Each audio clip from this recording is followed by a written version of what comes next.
Hare Krishna everyone, Hare Krishna Prabhuji Mataji. So we'll begin our Shloka recitation with our respectful obeisances and prayers to um, the beautiful lordships, the deities of ISKCON, Shri Shri Jagannath Mandir, ISKCON Shri Shadilpuram, Baldeva Prabhu ki jai, Subhadra Maharani ki jai, Lord Jagannatha ki jai, Shri Shri Panch Tattva ki jai, Shri Shri Purnatayi ki jai, Lord Vamandev ki jai, Lord Parshuram ki jai, Shri Guru Parampara ki jai, Prabhupada ki jai, Shri Nandi Maharaj ki jai. We'll say our prayers. Om Jnanatimirandasya Jnananjana Shalakaya Chakshurmilitam Yena Tasmai Shri Gurave Namaha. नमो विष्णुपादाय कृष्णपृष्ठाय भूतले श्रीमते भक्तिवेदांत स्वामिनीति नामिने नमस्ते सारस्वती देवी गौरवाणी प्रचारिणे निर्विशेष शून्यवादिपाश्चातदेशतारणे जय श्री कृष्ण चैतन्य प्रभु नित्यानंदा श्री अद्वैता गदाधरा शिवसादि गौर भक्तवृंद हरे Krishna Krishna Krishna Hare Hare Hare Ram Ram Ram Hare Hare.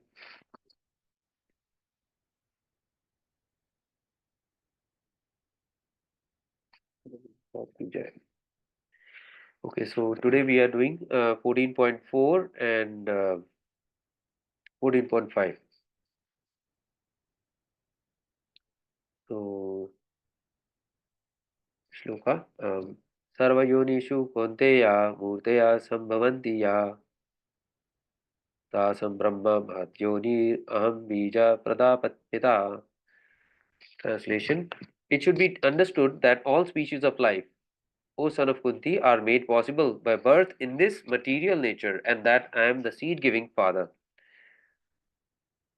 14.5 Sattvam rajastama iti पुनः prakriti sambhava निबध्नन्ति महाबाहो देहे देहिनम अव्ययम. Translation: Material nature consists of three modes: goodness, passion, and ignorance. When the eternal living entity comes in contact with nature, O mighty armed Arjuna, he becomes conditioned by these modes. So, right. So here we'll take what Srila Prabhupada has mentioned, given in Bhagavad Gita as it is, and what His Grace Chaitanya Charan Prabhu has explained in his Bhakti Shastri classes. So, Sarva Yonishu Kwanteya, all living beings, O Kwanteya. So, all living beings, um, all species of life, all living beings means um, everything, all living entities in every universe. So we know that there are 84 lakh species or 8.4 million species of life. So all living beings, it is being referred here, not just one or few. All living beings, all species, and all living entities. That is, uh, there are 84 lakh species of life. But then in each species, you have so many other there are so many multiple living entities. Um, so like that. So many of them. Um, so Murtaya Sambhavanti Yaha. Sambhavanti, they manifest Murtaya, various forms. The various forms of the living being become manifest. Tasam Brahma Mahadyonir. Mahadyonir is Brahma. Aham Bija Pradapita. Krishna makes it very clear that I am the seed giving father. So Krishna says that he is the actual original seed giving father. So here, Sarva Yonishu Konteya, and Prabhu explains that in the previous word, the focus is Lord is the factor in the whole thing. Here, the focus is Sarva Yonishu Konteya. So all species, all living entities, for everything, it is Krishna who is the seed-giving father. So, so we know that to people, anybody who has seen the universal poster of the universal cosmos, they would see that from Karno Dakshai Vishnu during the time of creation. So there are so many universes coming out from his pores of his body, just like bubbles. So in each universe, so So it's this Karna Vishnu, he casts his glance on the universe, on the material nature, and he, by his glance, he actually impregnates the material nature with the all the jivas, and time, eternal time. So that is how it happens. And then there are so many universes, and each universes there are so many different planetary system, and there are so many um, species of life, so many living entities who are there to fulfill their desire and experience the result of their karma. So like that, this goes on. And in 14.5, the focus is on the explanation of the modes, three modes of material nature. So further, I think till ninth shloka, it will be explained how the modes actually bind the soul, the jivatma. So Sattvam, Rajas, Tama iti. So Sattva, Raja and Tama, these are the three modes of material nature. And everybody is actually bound in these three modes of material nature, not just on our Earth planetary system, in every planetary system. So these material modes actually bind the living entity. Um, so Guna, Prakriti, Sambhava. Prakriti, Sambhava. They are born from material nature. And when they are born from material nature, what happens is Nibadnanti Mahabaho. Mahabaho or Arjuna, you are the Mahabaho, very powerful. But irrespective of that, how much strength you have, whatever, how much, how strong, whatever strength you have, no matter how strong you are, you also, along with other living entities, are Nibadnanti. Everybody is bound by these three modes of material nature. If anybody takes the body from this material nature, uh, he'll be actually compelled to work under this dictated by the three modes of material nature. So dehe dehinam avyayam refers to the fact that the soul, spirit soul, becomes bound to the body. Avyayam, it is imperishable. The soul by nature is imperishable, is eternal, it's spiritual. But when it takes this material body, it's bound and starts behaving or starts experiencing as if it is um, material. People under the um, conditioning effect, binding nature of this material energy, it binds it in three modes of nature. The It starts behaving according to that. So although the spiritual never gets old, it doesn't get deteriorate. It never deteriorates. It's eternal by nature. So Krishna is introducing here the three modes of nature, and he's telling that these three modes, these three gunas, are born from material nature, and these three modes they bind the soul irrespective of how whatever the state of the soul is. Um, Irrespective of how rich you are, irrespective of how intelligent you are, irrespective of how powerful you are, if you take the body from this material nature, you will be governed by this material nature, you will be compelled, dictated to act under the three modes, influence of three modes of material nature. Um, so the soul actually becomes bound. So now we don't remember when we first came into this material world, when was our first appearance, when was our first birth in this material nature. We have forgotten that, right? We don't know. This is how the binding nature of the material nature is. So now we are trying to realize this and practice spirituality, understand, get some knowledge, practice some bhakti yoga, and to get out of this material world, to be finally free from this material nature. Now we are struggling, we are trying, although this method is very systematic, but it takes time to for revelation to actually realize, for the self realization. It takes time that yes, this is how it works. So somebody, if you try to tell somebody who's not aware, who has never read Bhagavad Gita, if you try to explain, they will have so many questions. Some of them will not even agree to you what you are saying, because they cannot see this is the effect of the material nature. Now, even though we are spiritual, we don't know how we are. We are just in this body, in this engagement, and experiencing according to the three dictates of the three modes of material nature. Sometimes we are in the mode of passion, sometimes we are in the mode of goodness, sometimes we are in the mode of ignorance, and we act under these modes. So we say that we are under. Sean, we are under one mode, but actually it's actually a mixture of we are in the mixed state. We are it's all three modes which take effect. So maybe some mode will be primarily more, other might be less, but um, three modes are there. Sometimes you might say that this person seems to be very good. This is by his nature. This is very passionate. Another one is very he's ignorant. But actually, we are in mixed modes. We are not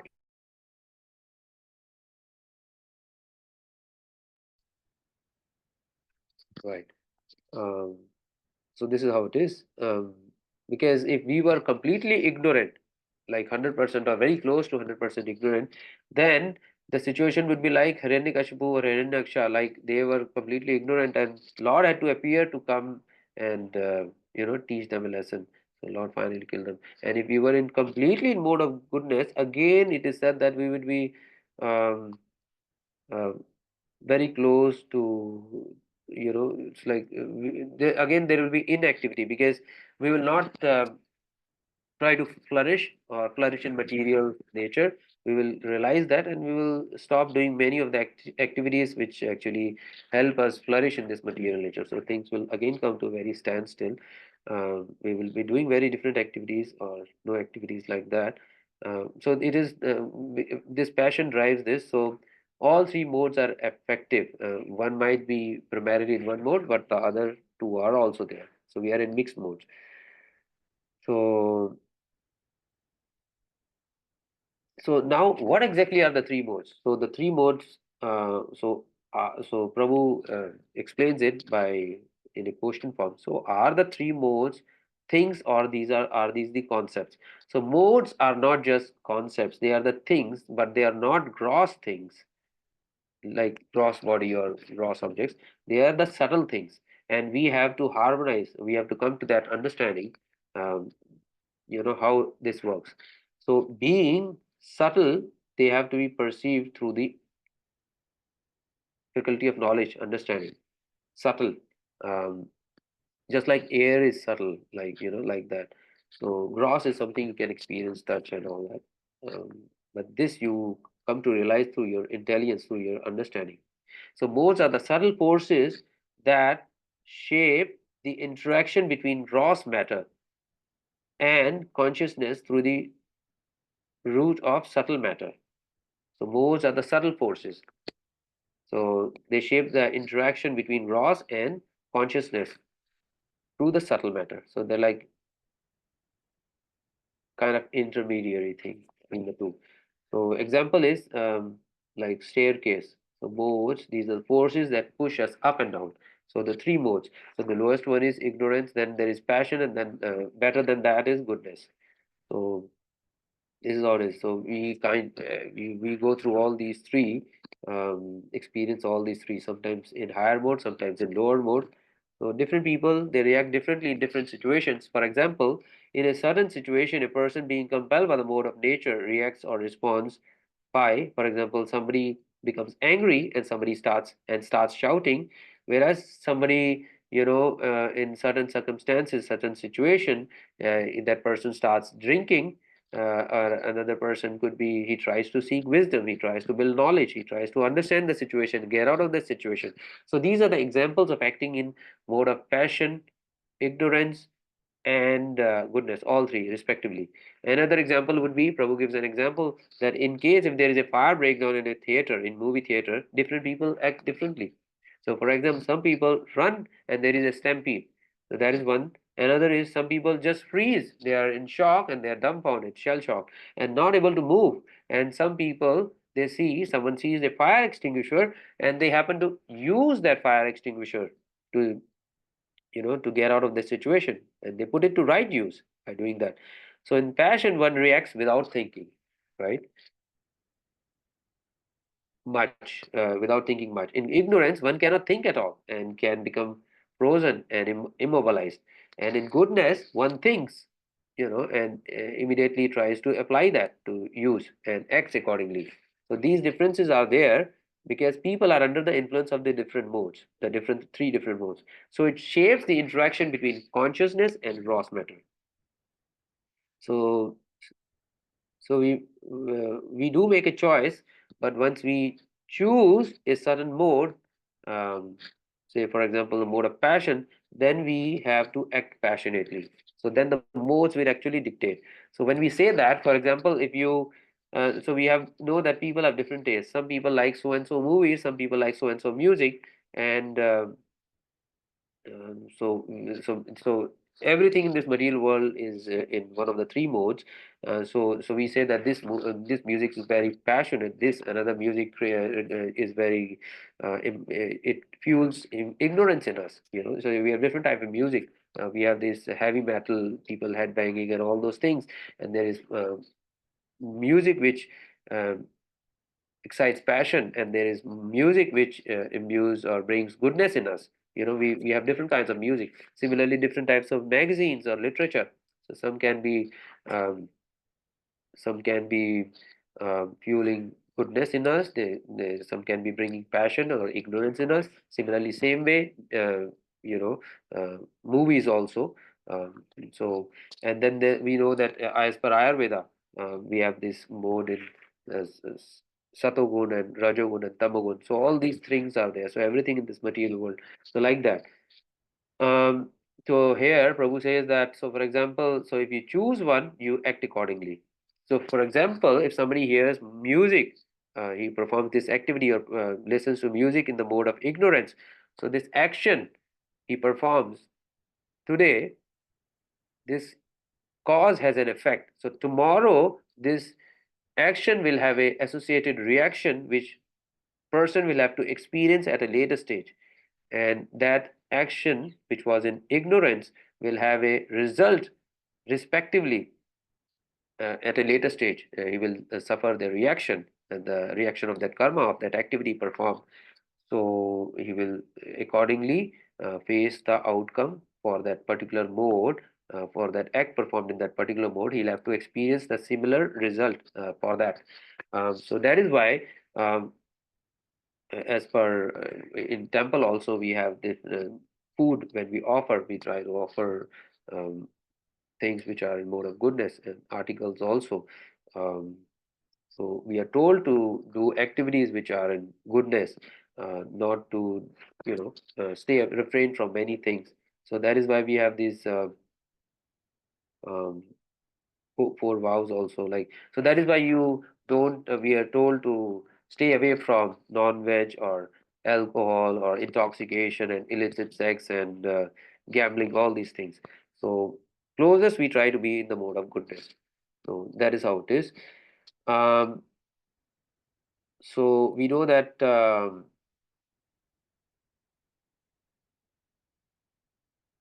yeah, so I mean everything comes into existence. So Krishna is the seed-giving father. So things come into creation. The creation activity starts with Mahavishnu, Karnadaksha Vishnu casting his glance on the material nature, uh, and with his glance he impregnates the material nature, and with the jivas, living entities, and the time. So this is how it is, and so with the glance, so Prabhupada actually gives these detail. Um, the father and mother, so the bija pradapita, the father is the seed giving person and the mother is the receiving the seed, and then she is impregnated and they develop the body. So as we have got experience the creation, the creative energy, this is going on the same process everywhere. So this Karnadaksha Vishnu um, is the origin of this material creation. So Karnadaksha Vishnu. So Krishna is actually the source of every expansion and everything. So Karnadaksha Vishnu is um, expansion from him. Um, um, so that is how it is. So yeah, I mean, Lord Krishna can perform any activity with any of his senses. So he can impregnate with his vision, or he can take when we offer to the deity, for example, he can. So the Lord can actually accept things or perform things with any of his senses. He can eat with his eyes. He can see with his ears and all those things, whatever he can do. So this is how it is. Lord is Lord. So every living entity, the source is actually Lord Krishna. Um, so Yeah, I mean, so we will get to more detail about the modes of the material nature tomorrow, and till I think till fifth to from till ninth shloka. So thank you, Prabhuji Mataji. Thanks for joining. Please continue to join. In case if anybody has any question, please let me know right now. Thank you. Hare Krishna.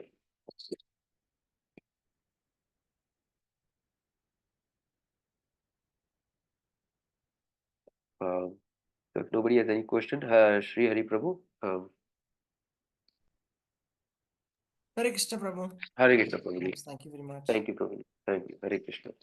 Thank you, Prabhuji Mataji. Thank you. Hare Krishna. Dandavat Pranam.